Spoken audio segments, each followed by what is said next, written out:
Polish art because you know they give her money again. Frank Igbo Kunaba. France start to use a video where they do camera down. They blackmail this woman. Every time this man would they call me say, Don Prince, if Frank Amu Meladian, if Frank Amu Meladian, or what threatening, they boy are saying they go in Amu Meladian. You think call they give you my BP. Anytime Frank they threaten her, you might not sleep that night. He will call me sometimes. We will talk to you. Want use the whole night they talk finish. Because in America, the woman, the night they call. We will want use the whole night they talk finish. How they come out down. Say me no worry. At the end, the woman not survivor. The woman still be happy. This idiot. I do one. Today, people they social media, they still they support this guy.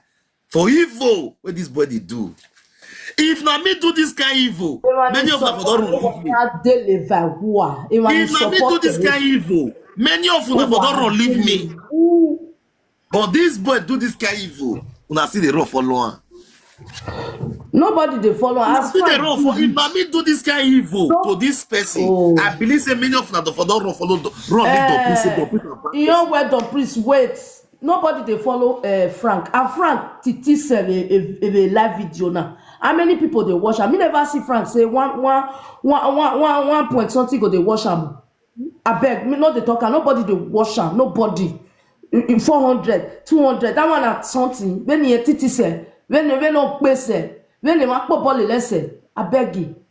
Frank in our war. Nobody they follow him. People yes, want to follow him. Yes, they when I get TikTok, I dey sagara for TikTok. They say enter TikTok. I say enter finish now. Now I ask them somebody to go look how many people they watch her. He said, wait, I say, wait, I beg. The record where I play, you see all of now hear the record. All of now hear the record where the woman explain, give his junior brother with the Libya. That was in the Libya today. She all of now listen to the record where. And this record, I will blog her. After this video, I will blog her for Facebook so that people feel carry the record. It's better. Now you hear me so? I go blog this record.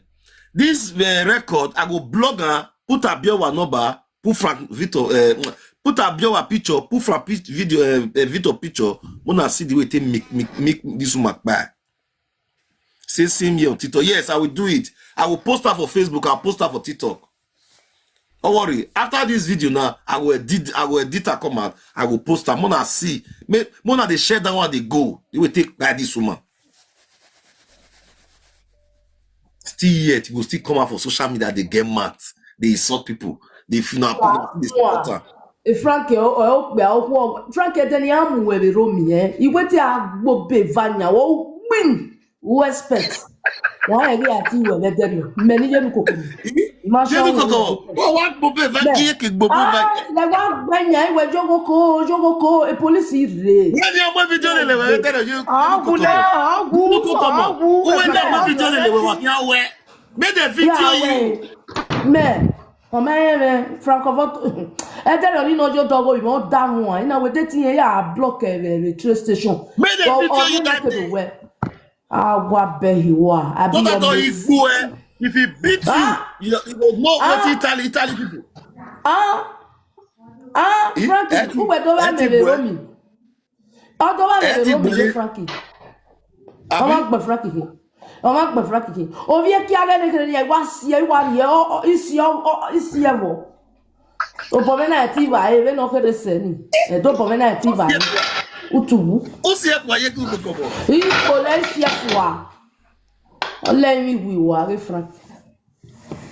Record where I get. It's too many. This is the record where I get about this woman. Oh, bookbay. You know record where I get. It's too many. Where this matter expose this Francomozo. I won't travel my neck book, but I'm a no poor belly. Why are they Frank? I show us some receipt of money. Wait, man, I show us some receipt of money. Frankie. I bell my baby.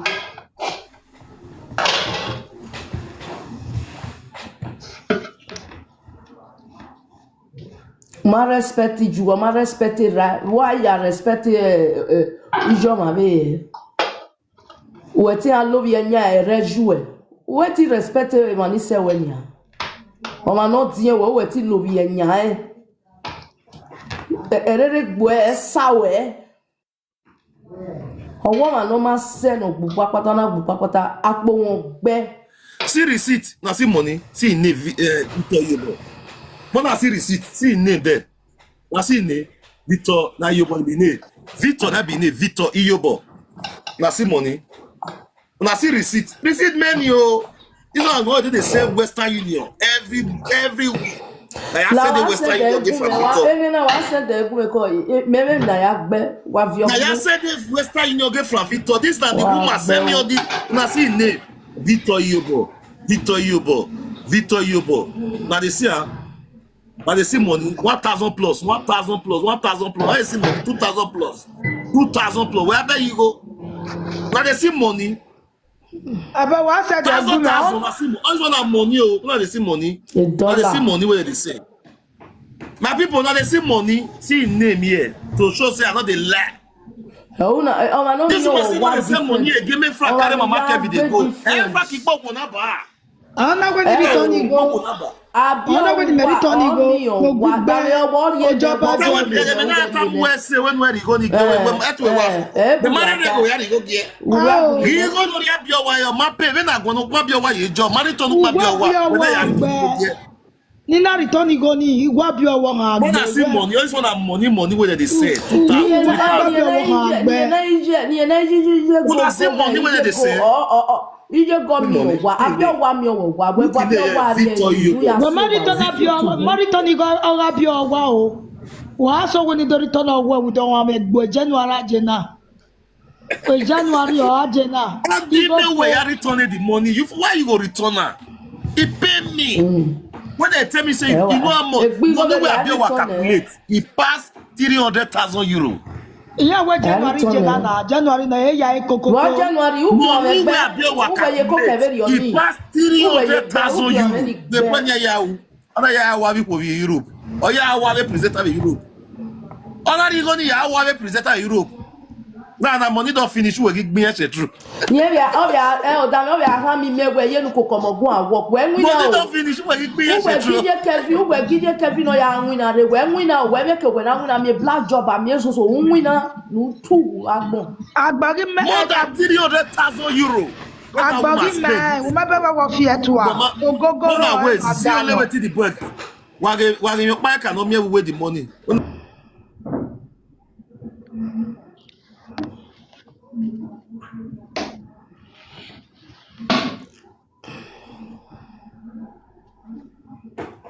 Lao eni na ya wa degbe agbele ye Facebook. Na de without if Meriton go ye ma sa na bi owa. No gba wa gbon. Ege na ajo na be me ma de by bi mi ajo bi mi avio ri me ya gbin yen tu. Ege ni me wa. Gba Meriton oga bi owa Meriton na o. Una asaga e bai. Ojoba jebo. On a gig ben ya broke. You can be my salary. People, when I see what now let this one come for all the money we chop that woman. You know like the who went again. Guess this house. Now when I guess at this house been now. Another woman don't collect this house for your house. Mama go. Only this house. Now come mad. For all the money we chop that woman. Now only this house. Now Francis for his side.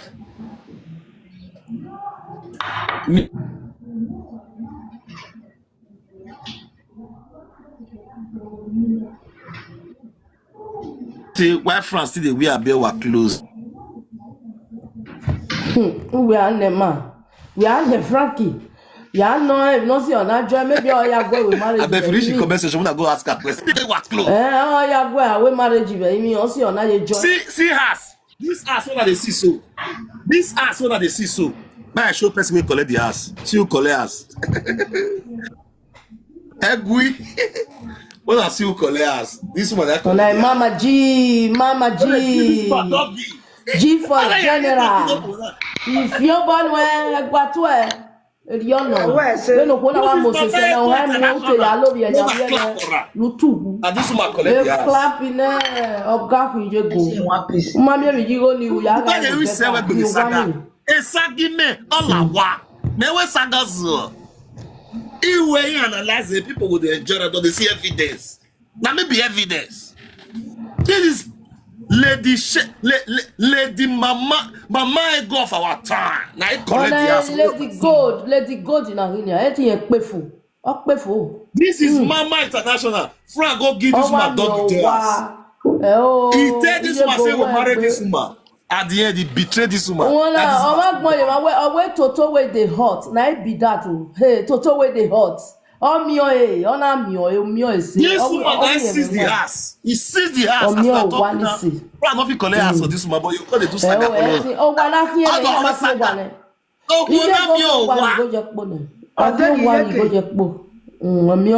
Oh, that's why they show us so this one. That's also saga this one. This man not the reply.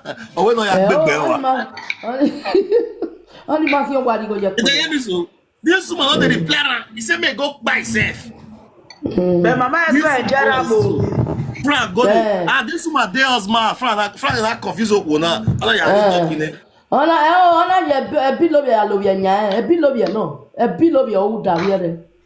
No. This woman don't know where to give Frank make proud they do. Don't deceive this woman.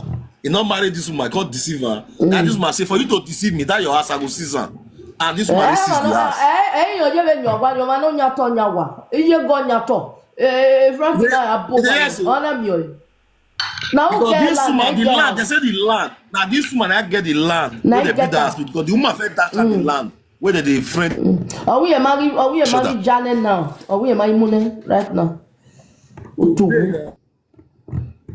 That guy na go pray na ya that guy. So my people, we made they do my own. And they do aware. Now, see who they suffer everything. Now I show the woman where they suffer now. Look bush. No, you boloko no boloko yagi boloko efungira.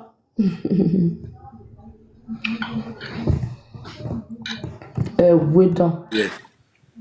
Mami oji aboto e mo kina ki. Ekolobenye no, kolobenye wa for ma, kolobenye. But I see the useless boy here, this boy so. Go ekolobenye na hi. Go na. Kolobenye the walk. I see the useless boy. Ogane. Yeah, Gane. Oh, why you know? Oh, yeah, no what?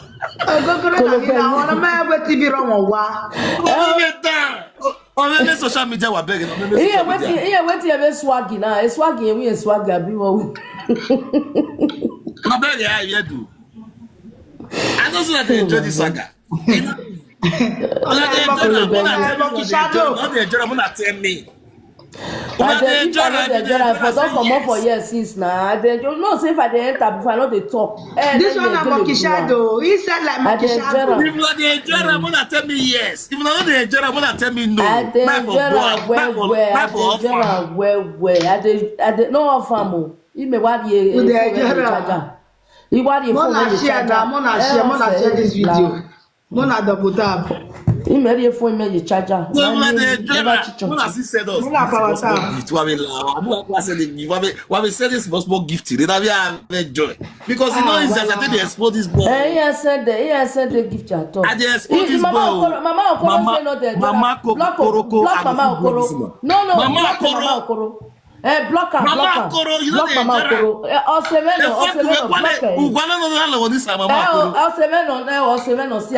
block him. Mama Okoro. You say you not the general. Who be our man? Who are Mama Okoro? Mama Okoro. Yeah, we married. Mama level. Mwego duku. Mama level. La duku. Snake in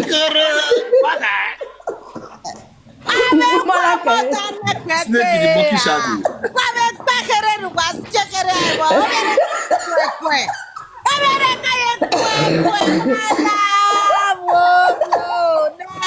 Mommy Mary, where's my sister Watson? Mama, I want to change the name to Liki Bairano Jaiwewo. I'm going to change the Fiaki Demo and Mr. Lee, keep up one of change the level. Oh, I go. What's the Omi that one? salala, olalo ni sagbe, omi salala. Alalo ni Na sa. na ulala. Oh, na Mr. Ulala, na ulala. No be. Mama koro, wawe na uwe na o na si aya.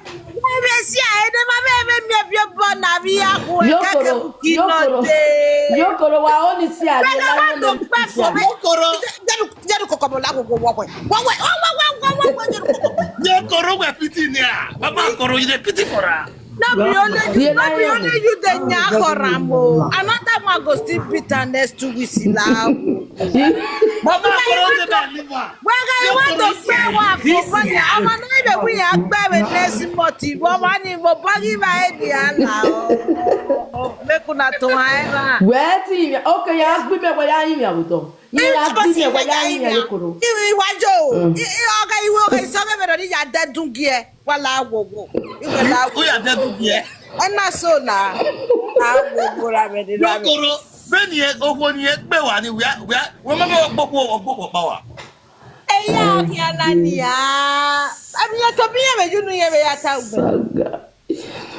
Ya to biye me junu ye be ya ta. We dey life na the saga you know kukomo. Omaka me de saga oku e. O ba pe me de yo to. Yes, dey life na the saga you know Me yo kukomo. o ya wa Te saga ye kokomo si o be do ga jo de si wa. Ma fi ngi ye kokomo si. O saga me. Yes, dey life the saga you know kukomo. Versi. Baby to gala na. Wala go wala gato hai. Because ebonana miaze woni exist.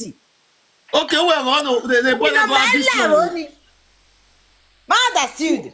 Who are going to point about this social media? No this you do. Ebe na ma o ma na be uwe dugwa be uwe na video ni. Be social media kan ya nyo e bo kan ya ga e bo kan ya give. Any put on social media they know ya guy. Any put on social media you do kukomo ya guy. We ja o na mi ye ja ro ojo. I go do. You do kukomo ya guy. You do kukomo ya ta relax. I go do.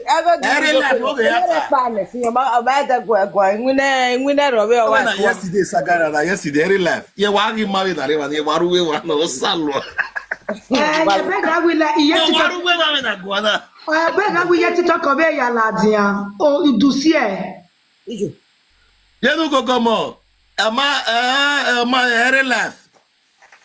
Ye waru we ma na waru bo wa. Davio internet won fo ina yogo wayo internet me fu ni ario anya imi aya tie kele mama akoro ani se kele mama akoro na ilaja we na pta o egu gbe ni egbesi e ni kere Yokoro gbe ni egbesi edenugwesun eneni ayokebe everything na digi de network this ni ayakwa we na were gbe ya sun e bogo to bi e bo do ni go bi e bo leka gbo ki wa so to du magjo pe agbon magjo po gwan pe ara ibe pa ni sanu we be dere o mi go no see e we no see e mama akoro no wa before abiowa pa na me abiowa call the talk to I know wetin abiowa tell me about this guy. Iye na bi wa ta ma me dey about this guy. You know ya wa bi o wa o ma pity owo ni. Mama egbo, only when we na ye mama akoro mu dia. You black as you been a man can't do you share true. It don't chop you well. At least even though say you can't cry, that man not supposed to leave you make they do you. You need to continue to pull you with your nakedness again. yeah Okay, we beg away abia you was so we go where you we marry you Kevin we marry you or so. Now, when you got your was when I said the nakedness go you go. It do am nakedness e la dia. E mo ni mam wa we ge yo ni ma wa we gwan yo. O ni Frank Mozo o imagine do o no wa yo. Wa we gwan yo ye go. Mama Don't prissy. Wala wawe wawe bogo wawe latin awe period na awe gbese nene awe kan po agbawe 1 week. Ime egbe ese. Okay. Wala o. Ma ima da esu e no de maso saga. E wa ta me ka ya gbin yen. E wa ta me ka ya gbin yen. E ba me ha la saga with yen. Mama da chen. Oye, ogwo na. Very nice woman. Anybody will know this woman. Very nice. Very nice woman. Mama Okoro, if to this man and your sister say now if your friend can't chop this woman, buy her. We are like here. Walao. When I got you where? Will you forgive Frank Omozwo? Walao. Mama Okoro. Ibe man. Okay, well, I want to go be happy now. The record make me ba Malice record make me ba. Yema besin. We ma ya no yin nene. What kamana anyway, what ajege. This one na dirty December now with this, so dirty New Year. Now it be for Frank Omozwo, dirty New Year. This woman be happy because of Frank Omozwo. Na se mo live hein. Na see I beg. If you get sympathy of woman or human being, I beg me rest in peace of this woman. May I so rest in perfect peace. Please, if you